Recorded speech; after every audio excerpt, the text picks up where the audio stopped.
নিজের জন্মস্থান ও ইরানের সর্বোচ্চ ধর্মীয় শহর মাশহাদে চিরনিদ্রায় শায়িত হলেন হেলিকপ্টার বিধ্বস্ত হয়ে নিহত প্রেসিডেন্ট ইব্রাহিম রাইসি।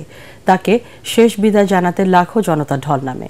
রাইসির মরদেহ বহন করা বিমানটি শহরের মাটি স্পর্শ করলে প্রিয় নেতার জন্য প্রার্থনা আর আহাজারিতে ভারী হয়ে ওঠে মাশহাদের আকাশ।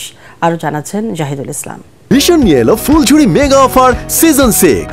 এই অফারে ফ্রিজ কিনলেই পাচ্ছেন নিশ্চিত 12 সেটের আকর্ষণীয় গিফট বক্স একদম ফ্রি।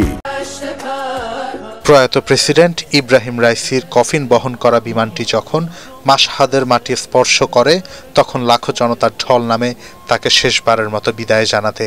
সাধারণ মানুষের প্রার্থনা আর আহাজারিতে ভারী হয়ে ওঠে মাশহাদের আকাশ। কান্নায় ভিজে যায় পাথুরে ভূমি।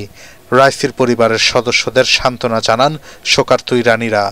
তিনি যে ইরানের কত জনপ্রিয় নেতা, মানুষের কান্না আর প্রার্থনায় তা দেখে গোটা দুনিয়া।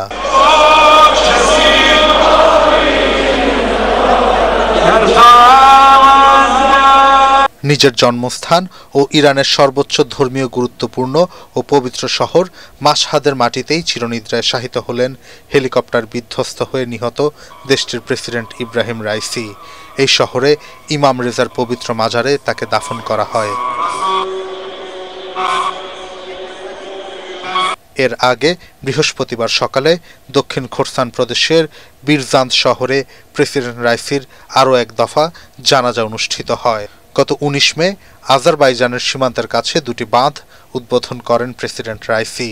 ফেরার সময় তাবরিজ শহরের কাছাকাছি একটি পাহাড়ি এলাকায় দুর্ঘটনার কবলে পড়ে তাদের বহনকারী হেলিকপ্টারটি। 16 ঘন্টা পর হেলিকপ্টারের ভস্মীভূত ধ্বংসাবশেষ খুঁজে পায় অনুসন্ধানকারী দল।